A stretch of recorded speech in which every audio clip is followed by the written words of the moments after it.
जय Hind and hello guys, स्वागत है आपका आपके अपने YouTube चैनल ज्ञानदेव होस्ट में। और इस वीडियो में मैं आपको बताने वाला हूं रेलवे रिक्रूटमेंट बोर्ड यानी कि आरआरबी जूनियर इंजीनियर यानी कि जेई ऑनलाइन फॉर्म 2025 के बारे में, जहां पर आपको लेटेस्ट अपडेट के साथ में सभी प्रॉब्लम के हल सहित पूरा प्रोसेस बताया जाएगा। चाहे वो आपकी क्वालिफिकेशन की जानकारी भरने को लेकर के हो या फिर कास्ट सर्टिफिकेट की, जिसमें कि SC/ST को कैसे भरनी है और OBC को कैसे भरनी है, उसके बारे में अच्छे से बताया जाएगा। इसी के साथ में सिग्नेचर कैसे अपलोड करना है उसकी जानकारी दी जाएगी और बाकी की इन्फॉर्मेशन जो बच जाती है वो भी आपको अच्छे से एक्सप्लेन की जाएगी ताकि आपसे फॉर्म भरने में कोई भी मिस्टेक ना हो। चलिए शुरू करते हैं। अगर आपने अभी तक वीडियो को लाइक शेयर ना किया हो तो कर दे और चैनल को जरूर सब्सक्राइब कर लेना। फिर जो लिंक वीडियो के डिस्क्रिप्शन में दिया है आप ओपन करिए। ओपन करने के बाद आपको जानने को मिलेगा कि यह भर्ती 2569 पोस्ट पर निकाली गई है और गाइज आप लोग इसके फॉर्म 30 नवंबर 2025 तक भर पाएंगे। एज लिमिट आपकी 18 से 36 साल के बीच रखी गई है एंड इसमें जो फीस पे करनी है जनरल OBC EWS को 500 और SC/ST एंड जो बाकी कैटेगरी बचती है यहाँ पर जो आप वीडियो में देख भी सकते हैं इनको 250 रुपये फीस पे करनी है। बट गाइज मैं आपको एक चीज़ और बता दूं कि जब आपका CBT फर्स्ट हो जाएगा यानी कि आप एग्जाम दे देंगे इसका, चाहे उसमें आप फेल हो चाहे पास हो, आपको आपकी फीस रिफंड होगी। जनरल OBC EWS को 400 और बाकी कैटेगरी कैंडिडेट को पूरी की पूरी यानी कि 250 को 250 फीस रिफंड कर दी जाएगी। अब आप यहाँ पर जानेंगे कि कौन सी क्वालिफिकेशन से अप्लाई कर पाएंगे। बेसिकली आपसे इसमें जो क्वालिफिकेशन मांगी और डिप्लोमा डिग्री है अलग अलग डिसिप्लिन में, जिसकी डिटेल्ड में जानकारी आपको आगे चल करके जब आप क्वालिफिकेशन की जानकारी भरेंगे फॉर्म में वहां पर भी जानने को मिल जाएगी। सिलेक्शन प्रोसेस क्या रहेगा, उसका एग्जाम पैटर्न यहाँ पर दिया, पेपर फर्स्ट का और पेपर 2 का।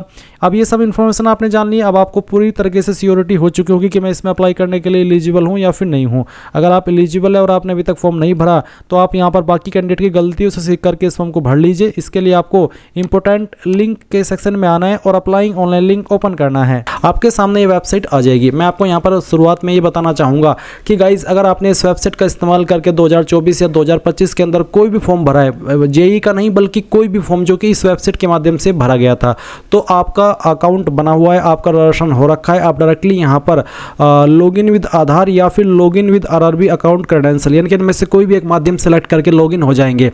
जिसमें कि गाइज अगर आप लॉगिन विद अकाउंट क्रेडेंशियल का इस्तेमाल करते हैं तो आपको आपका रजिस्टर्ड नंबर या ईमेल एड्रेस डालना है, अपना पासवर्ड डालना है और आई एम नॉट रोबोट के ऊपर क्लिक करके लॉगिन कर लेना है। अगर आप पासवर्ड भूल चुके हैं तो फॉरगॉट पासवर्ड पर क्लिक करेंगे, आपका रजिस्टर्ड ईमेल आईडी या नंबर डालेंगे, उसके बाद में डेट ऑफ बर्थ और आई एम नॉट रोबोट के ऊपर क्लिक करके जैसे ही प्रोसीड करेंगे तो गाइज आपको मैसेज के माध्यम से आपका एक न्यू पासवर्ड सेंड कर दिया जाएगा जिसका इस्तेमाल करके आप लॉगिन हो जाएंगे। बट गाइज अगर आप फ्रेशर है, आपने इस वेबसाइट का इस्तेमाल करके कोई फॉर्म भरा ही नहीं, तो आप पहले इसमें रजिस्टर होंगे। इसके लिए आपको क्रिएट एन अकाउंट इसके ऊपर क्लिक करना है। अब आपको यहां पर नोट करके यही चीज बोली जा रही है जो कि मैंने अभी आपको बताई कि अगर आपने 2024 या 2025 के अंदर कोई फॉर्म भरा था CEN का जो इस पोर्टल के माध्यम से भरा गया हो तो आपको दोबारा से लॉगिन होने की आवश्यकता नहीं है, दोबारा से रजिस्टर होने की आवश्यकता नहीं है। आप डायरेक्टली यहां पर लॉगिन कीजिएगा। बट आप तो क्योंकि इस वाले पेज पर आए हैं, आप तो फ्रेशर है, आपने इसका इस्तेमाल करके पहले कोई फॉर्म नहीं भरा, तो आप यहाँ पर ओके कर दीजिए कि मैं समझ चुका हूँ। अब आप यहाँ पर कंट्री ऑफ नेशनलिटी के अंदर सबसे पहले आपकी कंट्री बताएंगे तो आप इंडिया सेलेक्ट कर लीजिए अगर आप इंडियन हैं। फिर आपको फुल नेम के अंदर जो भी नाम आपका 10th के सर्टिफिकेट के अंदर है वो नाम आप यहाँ पर डालिएगा। इस नाम को दोबारा डाल करके आपको यहाँ पर वेरीफाई कर देना है। फिर आपसे पूछा है कि क्या आपने 10वीं के बाद आपका नाम बदला है। अगर बदला है तो यस करके आप यहाँ पर I understand and I agree इसके ऊपर क्लिक करेंगे और जो आपने नाम बदला है वो आप न्यू चेंज्ड नेम यहाँ पर डालेंगे और उसको दोबारा डाल करके वेरीफाई कर देंगे। बट अगर आपने नहीं बदला 10वीं के बाद नाम तो आप नो कर देना। उसके बाद जो आपकी डेट ऑफ बर्थ है वो आप यहाँ पर कैलेंडर के ऊपर क्लिक करके सेलेक्ट करेंगे, पहले ईयर, उसके बाद में आपको आपका मंथ सेलेक्ट कर लेना और फिर यहाँ से डे, तो आपका डेट ऑफ बर्थ आ जाएगा। अगेन आप इसके ऊपर क्लिक करेंगे और जो आपकी डेट ऑफ बर्थ है वो आपको यहाँ पर इस तरह से एंटर कर देनी है जैसे कि मैं आपको एंटर करके दिखा रहा हूँ। फिर आप आपका जेंडर सेलेक्ट करेंगे, जेंडर को भी दोबारा सेलेक्ट करके वेरीफाई कर देंगे। फिर यहाँ पर आपको फादर नेम डालना है, फादर नेम भी आपका 10th के सर्टिफिकेट के अकॉर्डिंग होना चाहिए। फादर नेम को दोबारा डाल करके वेरीफाई कर देना है। फिर आप मदर नेम डालेंगे और मदर नेम को भी दोबारा डाल करके वेरीफाई कर देना है। मदर नेम भले ही आपका 10th के सर्टिफिकेट के अकॉर्डिंग ना हो, कोई इशू नहीं होगा, बट आपका नाम और फादर नेम 10th के सर्टिफिकेट के अकॉर्डिंग ही होना चाहिए। अब कॉन्टैक्ट डिटेल में आप आपका मोबाइल नंबर डालेंगे और ईमेल डालेंगे, पहले ईमेल और फिर नंबर। और ध्यान दीजिए नंबर एक्टिव होना चाहिए, ईमेल भी एक्टिव होना चाहिए क्योंकि यहाँ पर OTP वेरिफिकेशन होगा। तो आप ईमेल एड्रेस डालने के बाद जनरेट ईमेल OTP के ऊपर क्लिक करेंगे तो आपके ईमेल पर एक OTP सेंड किया जाएगा, वो आप यहाँ पर डाल देना। फिर मोबाइल नंबर पर भी सेम प्रोसेस आपको फॉलो करना है। उसके बाद नीचे 3 ऑप्शन है, verification through DigiLocker, verification through Aadhaar card और I do not have a Aadhaar card. तो आप यहाँ पर किस माध्यम से वेरिफिकेशन करना चाहते हैं? वेरिफिकेशन थ्रू डिजिलॉकर अगर इसके लिए तो आप यहाँ पर इसके ऊपर क्लिक करेंगे, वेरिफिकेशन थ्रू डिजिलॉकर के ऊपर। गाइज मैं आपको बता दूं कि मैंने पहले से इस वेबसाइट के ऊपर अकाउंट बना करके रखा है और मैंने 2 अकाउंट बनाए हुए हैं, क्योंकि कई बार ऐसा होता है कि हमें अलग अलग तरीके से आपको चीज़ें समझानी होती है, इसलिए मैं यहाँ पर नया जो अकाउंट है वो क्रिएट नहीं कर सकता, बट मैं आपको यहाँ पर चीज़ें एक्सप्लेन कर सकता हूँ।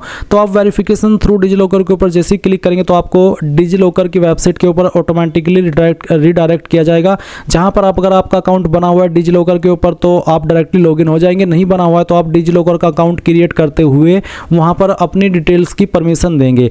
और अगर आप ये माध्यम सेलेक्ट नहीं करते तो आप वेरिफिकेशन थ्रू आधार कार्ड का ऑप्शन सेलेक्ट कर लेना, जहाँ पर आपको आपका आधार कार्ड नंबर डालना है और फिर जनरेट आधार OTP के ऊपर क्लिक करना है। आपके नंबर पर जो कि आधार के साथ में लिंक है एक OTP जाएगा जो आप यहाँ पर डाल करके वेरीफाई कर देंगे और फिर आपको I confirm that I am 18 years old या फिर ओल्डर, यानी कि मेरी एज 18 प्लस या उससे ज़्यादा है, तो आप इसके ऊपर टिक कर देना। फिर गाइज आप यहाँ पर नीचे देखेंगे क्रिएट योर पासवर्ड, तो आप एक यहाँ पर अपनी चॉइस का पासवर्ड बनाएंगे। पासवर्ड आपका कैसा हो वो आप जान लीजिए। पासवर्ड के अंदर इंग्लिश का कैपिटल लेटर कम से कम 1, स्पेशल कैरेक्टर कम से कम 1, स्मॉल लेटर कम से कम 1 और कोई डिजिट भी होना चाहिए। तो कुछ इस तरह का पासवर्ड आपको बनाना होगा, उसको दोबारा डाल करके वेरीफाई कर लेना है। फिर गाइज आप आई एम नॉट रोबोट के ऊपर क्लिक करेंगे और इसके बाद preview and create an account इसके ऊपर क्लिक करेंगे। देन आपने जो भी इन्फॉर्मेशन यहाँ पर अभी तक भरी है वो सभी आपके सामने आएगी, आप एक एक करके सभी जानकारी को अच्छे से चेक कर लेना। गाइज मैं आपको बता दूं कि आपको जब करेक्शन का टाइम मिलता है, मॉडिफिकेशन का टाइम मिलता है, तो उस वक्त आप जो अभी यहाँ पर रजिस्ट्रेशन करते समय डिटेल्स भरते हैं इनमें से एक भी जानकारी आप एडिट नहीं कर सकते उस वक्त भी, इसलिए जानकारी और भी इंपॉर्टेंट हो जाती है कि अच्छे से एक एक स्पेलिंग चेक करके आप भरे। तो आपको बिल्कुल भी जल्दबाजी नहीं करनी है। जब आप preview and create an account के ऊपर क्लिक करें तो आपके नाम की स्पेलिंग, आपके फादर के नेम की स्पेलिंग, आपके डेट ऑफ बर्थ, आपकी जो अन्य डिटेल है जैसे कि आधार नंबर या और भी जो चीज़ें यहाँ पर आपने भरी है वो आपको एक एक करके टाइम लगा करके, चाहे 5 मिनट लगे चाहे 7 मिनट लगे, अच्छे से चेक करनी है और पूरी तरीके से श्योर होने के बाद ही आपको यहाँ पर आपका रजिस्ट्रेशन जो है वो सबमिट करना है, यानी कि फाइनल करना है। और जैसे ही आपका रजिस्ट्रेशन फाइनल हो जाएगा तो आप यहाँ पर देखेंगे कि आपको ईमेल के माध्यम से और मैसेज के माध्यम से कंफर्मेशन मिल जाएगी। इसके बाद में गाइज आप यहाँ पर लॉगिन हो जाएंगे। अगर आप लॉगिन नहीं होते तो आपको होम पेज से यहाँ पर इसमें किसी भी माध्यम का इस्तेमाल करके जैसे कि लॉगिन विद आधार या फिर login with RRB account credential, इसके ऊपर क्लिक करेंगे। आपका रजिस्टर्ड नंबर या ईमेल एड्रेस जो अभी आपने रजिस्टर किया है, उसके बाद में जो पासवर्ड आपने बनाया वो डालेंगे और आई एम नॉट रोबोट के ऊपर क्लिक करके लॉगिन कर लेंगे। अब गाइज आपके सामने कुछ ऐसा इंटरफेस आएगा। अभी आप यहाँ पर क्या करेंगे, ऑनलाइन एप्लीकेशन के सेक्शन पर क्लिक करेंगे और आपको यहाँ पर ऊपर की तरफ आपकी जूनियर इंजीनियर की वैकेंसी देखने को मिल जाएगी। आपको ओपनिंग डेट, क्लोजिंग डेट यहाँ पर देखने को मिल रही है और साथ ही साथ आप आपका जो जोन है वो सिलेक्ट करेंगे। जिस भी जोन में आपको अप्लाई करना है वो जोन आप यहाँ पर सिलेक्ट कर लेना। उसके बाद आप इन दोनों ऑप्शन के ऊपर टिक करना और टिक करने के बाद आप यहाँ पर नेक्स्ट के ऊपर क्लिक करेंगे। इसके बाद ऊपर की तरफ आपकी वो इन्फॉर्मेशन आएगी जो कि आपने अभी रजिस्ट्रेशन करते समय भरी है और नीचे की तरफ आपको कुछ इन्फॉर्मेशन भरनी है। और अगर आप पहले से रजिस्टर्ड थे, यानी कि आपने 2024 या 2025 के अंदर इस वेबसाइट का इस्तेमाल करके कोई भी फॉर्म भरा है, तो आपने जो उस वक्त इन्फॉर्मेशन भरी थी ऑटोमेटिकली यहाँ पर फैच कर ली जाएगी, आपको दोबारा से भरने की आवश्यकता नहीं है। हाँ, अगर आप उसमें कोई चेंजेस करना चाहते तो वो आप यहाँ पर कर सकते हैं। तो अभी आपको आपका मैरिटल स्टेटस बताना है, मैरिड हो या फिर अनमैरिड हो, जो भी है वो आप सिलेक्ट कर लीजिए। इसके बाद में आप देखेंगे रिलीजन, तो जो भी आपका रिलीजन है वो आपको सिलेक्ट कर लेना है। रिलीजन सेलेक्ट करने के बाद में आप देखेंगे do you wish to avail fee exemption, जो फी एग्जाम्शन मिलता है मैं आपको थोड़ा एक्सप्लेन कर देता हूँ कि ये ऑप्शन है क्या। जो मैंने आपको वीडियो की शुरुआत में बताया था कि जो जनरल OBC EWS उनको 500 रुपये फीस पे करनी है और जो बाकी कैटेगरी कैंडिडेट है और फीमेल है उनको 250 रुपये फीस पे करनी है। तो ऐसे में मैंने आपको ये भी बताया था कि जब आपका CBT फर्स्ट हो जाएगा तो जनरल OBC EWS को 400 रुपये फीस रिफंड की जाएगी, भले ही आपने एग्जाम पास किया हो या फेल किया हो। और जो बाकी कैटेगरी कैंडिडेट है जिन्होंने 250 रुपये फीस पे की है उनको पूरी की पूरी फीस रिफंड होती है। तो क्या आप चाहते हैं कि वो मुझे फीस बाद में रिफंड हो? अगर आपने यहाँ पर यस किया तो ही आपको वो फीस रिफंड होगी। अगर आपने इस वाले ऑप्शन में नो कर दिया कि मैं फ़ी एग्जाम्शन नहीं चाहता, तो जो आपने अभी यहाँ पर फीस पे की है वो आपकी चली जाएगी। बाद में जब आपको रिफंड का लिंक मिलेगा रिफंड का प्रोसेस फॉलो करने के लिए, तो उस वक्त चाहे आप उसको फॉलो करें ना करें आपको फीस रिफंड नहीं होगी, क्योंकि आपका वहाँ पर सिस्टम के अंदर पहले से ही जवाब दाखिल होगा कि हाँ आपको तो फीस रिफंड चाहिए ही नहीं थी, आपने इस ऑप्शन में नो कर दिया था। तो आप इस सभी कैंडिडेट अगर आपको फीस रिफंड चाहिए तो आप इस ऑप्शन में यस कर देना।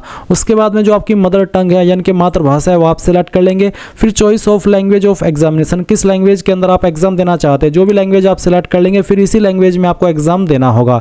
उसके बाद permanent visible mark of identification first, आपकी बॉडी के ऊपर ऐसा निशान जिससे आपकी बॉडी की पहचान होती है। ये निशान आपकी बॉडी के ऊपर कहीं पर भी हो सकता है, जैसे कि जलने का, कटने का, या फिर कोई इंजरी, या फिर आपका बर्थ मार्क, तो जो भी है वो आप लिख देना। फिर आएगा सेकंड मार्क, तो अगर आपकी बॉडी के ऊपर एक से ज़्यादा मार्क है तो आप दूसरे मार्क के बारे में भी यहाँ पर लिख देंगे। ये दोनों ऑप्शन फिल करने अनिवार्य है, तो कोई भी छोटा मोटा जहाँ पर जो भी निशान है वो आप लिख देना।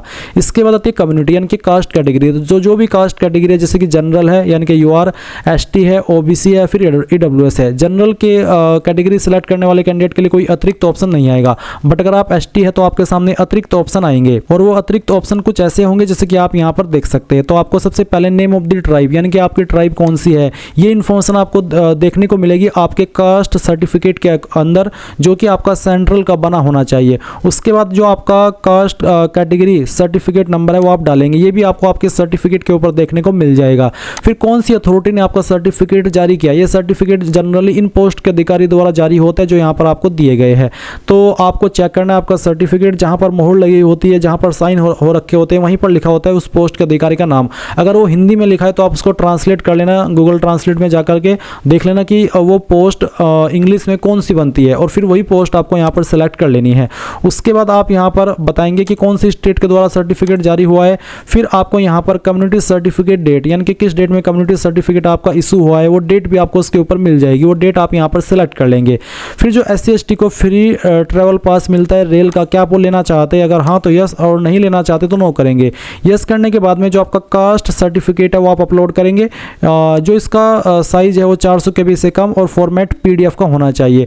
अब अगर आपका ये जो सर्टिफिकेट है वो इमेज में है तो आप उसको PDF में कैसे बनाएंगे जान लीजिए। गूगल के अंदर आना, सर्च करना इमेज टू PDF, और सर्च करने के बाद में पहले वाली वेबसाइट ओपन कर लेना। फिर सेलेक्ट JPG इमेजेस के ऊपर क्लिक करना, और जो आपका सर्टिफिकेट है कास्ट का, जो आपके पास इमेज अवेलेबल है वो सिलेक्ट कर लेना। मैं डेमो के लिए इमेज सेलेक्ट करके दिखा रहा हूँ। और फिर आप कन्वर्ट टू PDF पर जैसे क्लिक करेंगे तो एक क्लिक के अंदर आपकी फाइल PDF के अंदर कन्वर्ट हो जाएगी, और आप सिंगल क्लिक के अंदर उसको डाउनलोड कर लेंगे, और फिर वो फाइल आपको यहाँ पर अपलोड कर देनी है। बस ध्यान रहे कि साइज 400 KB से कम ही रहना चाहिए, ज़्यादा ना हो, नहीं तो अपलोड नहीं हो पाएगा, एरर आता रहेगा। गाइज यहाँ पर मैं थोड़ी सी जानकारी उन कैंडिडेट के लिए भी एक्सप्लेन कर दूं जो कैंडिडेट OBC कैटेगरी से आते हैं। तो अगर आप OBC है, आप OBC सिलेक्ट करेंगे। OBC सिलेक्ट करने के बाद में यहाँ पर आपके सामने एक ऑप्शन आएगा जहाँ पर पूछा कि सिलेक्ट नॉन क्रीमी या फिर creamy layer status under OBC। तो आपको बोला है कि OBC creamy layer is consider as a UR, यानी कि जो कैंडिडेट OBC क्रीमी लेयर है वो जैसे कि UR कंसिडर किए जाते हैं, वो UR की कैटेगरी के अंदर ही माने जाएंगे, यानी कि general.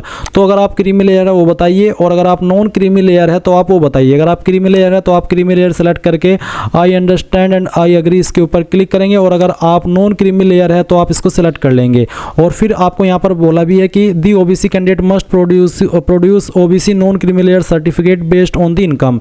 The maximum income limit is currently 8 lakh, यानी कि 8 लाख होनी चाहिए, जो कि आपका सर्टिफिकेट जारी होना चाहिए after 1 April 2025, after the completion of financial year 2024-2025, but not later than the closing date, यानी कि 1 अप्रैल 2025 के बाद का बना होना चाहिए, और 20 नवंबर के बाद का ना हो। 1 अप्रैल से लेकर के 20 नवंबर 2025 के बीच का आपका ये सर्टिफिकेट बना होना चाहिए। आप यहाँ पर इसमें आई अंडरस्टैंड इसको क्लिक कर देना, और फिर आप यहाँ पर नेम ऑफ द कास्ट, जो आपका कास्ट सर्टिफिकेट है सेंट्रल का, उसमें जो कास्ट लिखी गई है वो आप यहाँ पर फिल करेंगे। फिर कम्युनिटी सर्टिफिकेट नंबर डालेंगे, उसके बाद में कौन सी पोस्ट के अधिकारी द्वारा ये जारी हुआ है वो सिलेक्ट कर लेंगे। फिर इशू स्टेट सेलेक्ट करेंगे, और उसके बाद में किस डेट में जारी हुआ है वो डेट भी आपको सेलेक्ट कर लेनी है। तो इस तरह से ये सब जानकारी आप यहाँ पर भर देंगे। आई होप आपको SC/ST वालों को भी समझ आ गया कि किस तरह से जानकारी भरनी है कास्ट की, और जो OBC है उनको भी समझ में आ गया है। अब आप यहाँ पर आपके एड्रेस की इंफॉर्मेशन फिल करेंगे। तो आपका पोस्टल एड्रेस है और फिर परमानेंट एड्रेस है। तो postal address means present address, तो आप आपकी स्टेट सेलेक्ट कर लेंगे, फिर आपकी डिस्ट्रिक्ट, और उसके बाद में जो आपका एड्रेस है वो आप यहाँ पर कंप्लीट एड्रेस के सेक्शन में भर देना। फिर आपकी नियरेस्ट सिटी या फिर मेजर टाउन, मुख्य सिटी कौन सी है वो आप यहाँ पर भर दीजिएगा खुद से टाइप करके।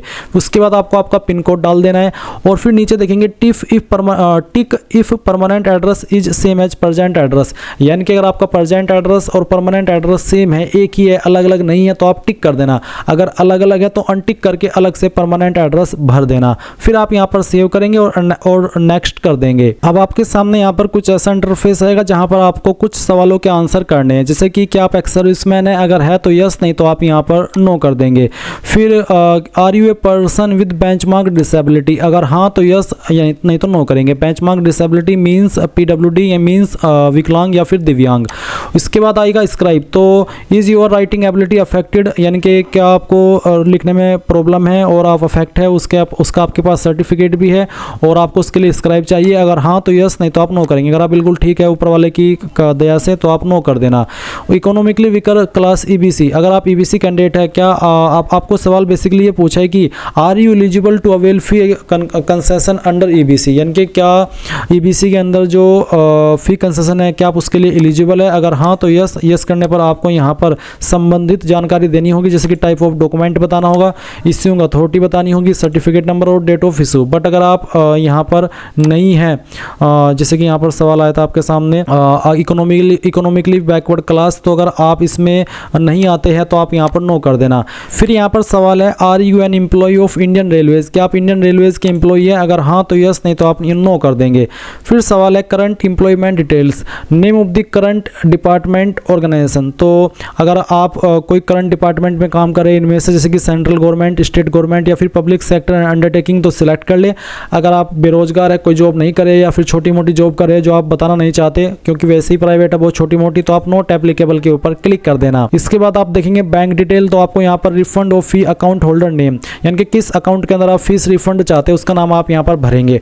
अब आपका सवाल है कि क्या मैं किसी और बैंक डिटेल भी दे सकता हूँ, तो हाँ आप दे सकते हैं, बट मैं आपको प्रेफर करूंगा कि अगर आपका बैंक अकाउंट है आप अपने ही बैंक अकाउंट की डिटेल भरें, अगर ना हो तब जाकर के आप अपना किसी और का डिटेल दे सकते हैं। फिर refund of fee bank account number, bank account का नंबर देना है, उसको दोबारा डाल करके कंफर्म कर देना है। फिर IFSC कोड डालना है जो कि आपको आपकी पासबुक के ऊपर और चेकबुक के ऊपर मिल जाएगा, या फिर गूगल के अंदर अपने बैंक का नाम लिखना, ब्रांच का नाम लिखना और IFSC कोड लिख करके सर्च करना, तो आप ऑनलाइन वे में भी अपना IFSC कोड प्राप्त कर सकते हैं। वो आप डाल देना और कंफर्म के ऊपर क्लिक करना, देन आपको बैंक का नाम और बैंक का एड्रेस यहाँ पर ऑटोमेटिकली देखने को मिल जाएगा। फिर आप यहाँ पर सेव करने के बाद नेक्स्ट के ऊपर क्लिक करेंगे। अब गाइज आपके सामने यहाँ पर क्वालिफिकेशन का सेक्शन आ चुका है। तो गाइज मेरी जो डिटेल्स है वो यहाँ पर पहले से भरी हुई है क्योंकि मैंने पहले भी ये फॉर्म भरा था।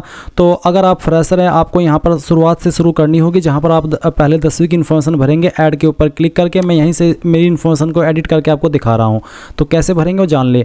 आप यहाँ पर स्टेट सेलेक्ट करेंगे जहाँ से आपने आपकी 10वीं की है, उसके बाद में डिस्ट्रिक्ट सेलेक्ट कर लेंगे। उसके बाद जो अभी आपका बोर्ड है, चाहे वो यूपी बोर्ड हो, CBSE बोर्ड हो, SSC या फिर किसी अन्य स्टेट का बोर्ड, वो आप यहाँ पर लिख देना। किस डेट में पास कर ली थी वो डेट सेलेक्ट कर लेंगे, आपका 10वीं का रोल नंबर डालेंगे और जो आपका 10th क्लास का सर्टिफिकेट नंबर है या फिर सीरियल नंबर है उनमें से कोई एक चीज़ आप यहाँ पर भर देंगे। फिर आप ऐड के ऊपर क्लिक करेंगे तो जानकारी आपकी ऐड हो जाएगी। अगेन आप क्वालिफिकेशन के सेक्शन पर क्लिक करेंगे और आपको सेलेक्ट करना होगा कि आप किस क्वालिफिकेशन के माध्यम से अप्लाई कर रहे हैं। 3 ईयर डिप्लोमा इन इंजीनियरिंग या फिर बैचलर ऑफ साइंस या फिर डिग्री इन इंजीनियरिंग या फिर आपका नीचे मैट्रिकुलेशन है। तो इनमें से जो भी आपके पास क्वालिफिकेशन है वो सेलेक्ट कर लेना। उसके बाद डिसिप्लिन अपना सेलेक्ट कर लेना, आपकी चॉइस के अकॉर्डिंग जो भी बेसिकली आपकी क्वालिफिकेशन है वही डिसिप्लिन आपको बताना होगा।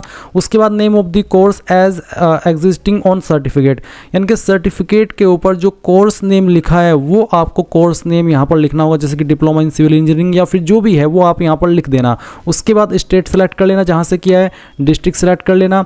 उसके बाद आपके कॉलेज या यूनिवर्सिटी का नाम और डेट ऑफ पासिंग आपको देनी होगी। अगर आप डिप्लोमा के माध्यम से अप्लाई ना करके बैचलर ऑफ साइंस इससे अप्लाई कर रहे हैं तो आप BSc सेलेक्ट करेंगे, यानी कि BSc बेसिकली BSc कहा जाता है इसको। फिर आपका डिसिप्लिन सेलेक्ट कर लेंगे। उसके बाद स्टेट, आपकी डिस्ट्रिक्ट और फिर यूनिवर्सिटी का नाम और डेट ऑफ पासिंग और आपकी परसेंटेज। अगर आप अप्लाई कर रहे हैं डिग्री इन इंजीनियरिंग के क्वालिफिकेशन के माध्यम से तो आप ये सेलेक्ट करेंगे। आपका डिसिप्लिन यहाँ पर सेलेक्ट कर लेंगे। आपके कोर्स का नाम, आपके सर्टिफिकेट के ऊपर क्या लिखा है एग्जैक्ट नेम यहाँ पर लिख देंगे। स्टेट अपनी सेलेक्ट कर लेंगे, डिस्ट्रिक्ट सेलेक्ट कर लेंगे जहाँ से किया है, कॉलेज यूनिवर्सिटी का नाम, डेट ऑफ पासिंग और आपकी परसेंटेज। फिर आप ऐड के ऊपर क्लिक करके नेक्स्ट के ऊपर क्लिक करेंगे। अब गाइज आपके सामने यहाँ पर आपका फोटो सिग्नेचर का सेक्शन आ चुका है। यहाँ पर आपको लाइव फोटो भी अपलोड करना होगा, बट उसके पहले सैंपल भी देख लीजिए कि किस तरह के फोटो रिजेक्ट होंगे और किस तरह के एक्सेप्ट होंगे। आपको यहाँ पर सैंपल देखने को मिल रहा है। फिर आप यहाँ पर पॉइंट को ध्यान में रखेंगे। आपको बोला कि dress in non white clothing, आपका जो व्हाइट कपड़ा है उसमें ड्रेस नहीं होना चाहिए, आप किसी अन्य कलर में होने चाहिए। और आपको जो डार्क कलर्स हैं maintain contrast with the background, आपको बैकग्राउंड भी कोई बिल्कुल रंग बिरंगा नंगा नहीं रखना, नहीं तो इशू आएगा। क्योंकि अगर आप जब फ़ोटो कैप्चर करने के लिए जाएंगे आपको पता चल जाएगा कि कैसे आप इसमें गलती कर रहे हैं। अगर आपका जो फेस है वो कैमरे से ज़्यादा दूर होगा तो भी आपको बताया जाएगा कि आपका ज़्यादा दूर फेस है, नज़दीक होगा तो भी बताया जाएगा। इसलिए आपको जो पॉइंट, अगर आप फ़ोटो अपलोड करने की कोशिश कर रहे हो और उसमें आपको कोई रीज़न दिया जा रहा है कि इस वजह से अपलोड नहीं हो रहा है, तो आपको उनको रेक्टिफाई करके दिए गए इंस्ट्रक्शंस के अकॉर्डिंग ही अपना फ़ोटो कैप्चर करना है। फिर आप यहाँ पर सिग्नेचर अपलोड करेंगे। इसका साइज़ आप देख सकते हैं कि 30 KB से 49 KB के बीच में होना चाहिए। फॉर्मेट JPEG या फिर JPG का, और ब्राउज़ के ऊपर क्लिक करके आप यहाँ पर सिग्नेचर अपलोड कर सकते हैं। अगर आपको सिग्नेचर अपलोड करने में कोई इशू है तो यूट्यूब के ऊपर काफ़ी सारी वीडियोज़ मिल जाएगी जिसमें कि आपको बताया जाता है कि मेनली फ़ोटो सिग्नेचर कैसे अपलोड करना है। अगर आप चाहेंगे कि मैं ही आपके लिए बनाऊँ एक स्पेशल वीडियो फ़ोटो सिग्नेचर को लेकर के, तो वो भी आप कमेंट करके बता सकते हैं। अभी मैं आपको एक अन्य वीडियो से थोड़ा और डिटेल में ये चीज़ें एक्सप्लेन कर रहा हूँ कि कैसे आपको क्या करना है। यहाँ पर आप इस वेबसाइट का इस्तेमाल कर सकते हैं, imageresizer.com के नाम से है। आप यहाँ पर आपका सिग्नेचर रिसाइज कर सकते हैं। अगर आपको सिग्नेचर में कोई इशू आता है आप इसको PNG फॉर्मेट में भी कर सकते हैं। फिर ये जो भी आप वेबसाइट देख पा रहे हैं ये वो वेबसाइट है। अगर आपके फ़ोटो का साइज़ कम हो जाता है तो आप उसको ज़्यादा भी कर सकते हैं, ज़्यादा हो जाता है तो कम भी कर सकते हैं। बस गूगल के अंदर जा कर के सर्च करना होगा कि इंक्रीज़ इमेज साइज़, अगर बढ़ाना है तो इंक्रीज़ और अगर घटाना है तो डिक्रीज़ इमेज साइज़। ये वेबसाइट आपके सामने आ जाएगी और आप आपका जो इमेज का साइज़ है वो कम ज़्यादा कर सकते हैं इसका इस्तेमाल करते हुए। फिर आप यहाँ पर इस इमेज को इस तरह से सेलेक्ट कर लेंगे और आपका फ़ोटो यहाँ पर इस तरह से आएगा। आप इसको डन कर देना। उसके बाद आपको यहाँ पर नीचे जैसी दोनों चीज़ें आपकी हो जाएंगी वो आगे बढ़ना होगा। बट अभी आप यहाँ पर देख लीजिए कि आपको फ़ोटो अपलोड करने के लिए यहाँ पर 5 मिनट में 3 बार कैप्चर की अनुमति दी जा रही है। हल्के रंग की पृष्ठभूमि वाले अच्छे प्रकाश वाले क्षेत्र में बैठे, बेसिकली आपको इंस्ट्रक्शंस दिए जा रहे हैं, आप इनको पढ़ लेना और उसके अकॉर्डिंग आप यहाँ पर कैप्चर लाइव इमेज के ऊपर क्लिक करके इसको अपलोड करना। अगर आप फ़ोन से करना चाहते तो आप इस QR कोड को स्कैन करेंगे और यहाँ पर गाइज आपको OTP के थ्रू लॉगिन हो जाना है अपने फ़ोन के अंदर। इस तरह से आपके सामने विंडो ओपन होगी जैसे कि आप वीडियो में देख पा रहे हैं। और फिर आप यहाँ पर कैप्चर लाइव इमेज इसके ऊपर क्लिक करेंगे और इस तरह से आपका जो फ़ोटो है वो कैप्चर कर लेंगे। जैसे ही आपका फ़ोटो कैप्चर हो जाएगा तो ये समझ लीजिएगा कि आपके दोनों जो स्टेप है वो पूरे हो चुके हैं, फ़ोटो वाला भी और सिग्नेचर वाला भी। उसके बाद आप यहाँ पर नीचे जब आप दोनों चीज़ों को डन कर दे, आपके अकॉर्डिंग सही हो, तो यहाँ पर टिक करके सेव के ऊपर क्लिक करना और फिर नेक्स्ट के ऊपर क्लिक कर देना। नेक्स्ट के ऊपर क्लिक करने के बाद आप यहाँ पर आपके जो RRB आपने सेलेक्ट किया है उसमें जो आपकी पोस्ट प्रेफरेंस है वो देखने को मिल जाएगी। आप इनमें से जो भी आपके सामने इस तरह से आए किसी भी पोस्ट को पहले नंबर पर प्रेफरेंस दे सकते हैं आपकी चॉइस के अकॉर्डिंग। आप बस प्लस के आइकन के ऊपर टिक करना और इस तरह से आपके सामने आपकी पोस्ट आ जाएगी। उसके बाद आप यहाँ पर टिक करेंगे I have extended and checked my order of post preference और फिर आप यहाँ पर नीचे की तरफ आकर के नेक्स्ट के ऊपर क्लिक कर देंगे। जैसे कि आप देख सकते हैं सिलेक्ट एलिजिबल एग्जाम ग्रुप, आपको यहाँ पर प्रेफरेंस देने के बाद में इस ऑप्शन का इस्तेमाल करना है। तो आपको बताना है इलेक्ट्रिकल एंड अलाइड, बेसिकली ये आपकी क्वालिफिकेशन के अकॉर्डिंग ही आपके सामने ऑप्शन आएगा। आप यहाँ पर इसको सिलेक्ट करेंगे। आपको बोला कि candidate processing more than 1 minimum educational qualification mapped to different exam groups, यानी कि जो कैंडिडेट यहाँ पर more than minimum educational qualification से अप्लाई कर रहा है उनको यहाँ पर जो एग्ज़ाम ग्रुप्स है वो देखने को मिल जाएंगे। उनको सिलेक्ट करना हो कि मैं कौन से ग्रुप में अपनी प्रेफरेंस देना चाहता हूँ, तो आप इसको पढ़ लेना और I understand and I agree इसके ऊपर क्लिक करके यहाँ पर नीचे जो आपके बाकी के पॉइंट्स हैं इनको टिक करना और फिर यहाँ पर आपके पैलेस का नाम डालना। पैलेस मीन्स जहाँ से आप फॉर्म भरे, आप आपकी सिटी का नाम डालना। यहाँ पर बहुत सारे कैंडिडेट अपना नाम भर देते हैं, अपना नाम नहीं भरना है। और फिर आप यहाँ पर जैसे ही सबमिट करेंगे आपके फॉर्म का प्रीव्यू देखेंगे, सभी जानकारी चेक कर लेना। जब आप पूरी तरीके से श्योर हो जाए कि हाँ मेरी जानकारी सही है तो आप यहाँ पर I have rechecked the above details and found correct इसके ऊपर क्लिक करेंगे और यहाँ पर फिर आप सबमिट कर देंगे। सबमिट करने के बाद आपको पेमेंट के पेज पर ट्रांसफ़र किया जाएगा और आप आपकी एप्लीकेशन फ़ीस जैसे ही पे करेंगे तो आपका फॉर्म फाइनल सबमिट माना जाएगा और उसके बाद आप अपने फॉर्म का फाइनल प्रिंट आउट ले पाएंगे। इस तरह से गाइज आप लोग RRB JEE ऑनलाइन फॉर्म 2025 भरेंगे। आई होप ये प्रोसेस आपको पसंद आया होगा। So thanks for watching. जय हिंद।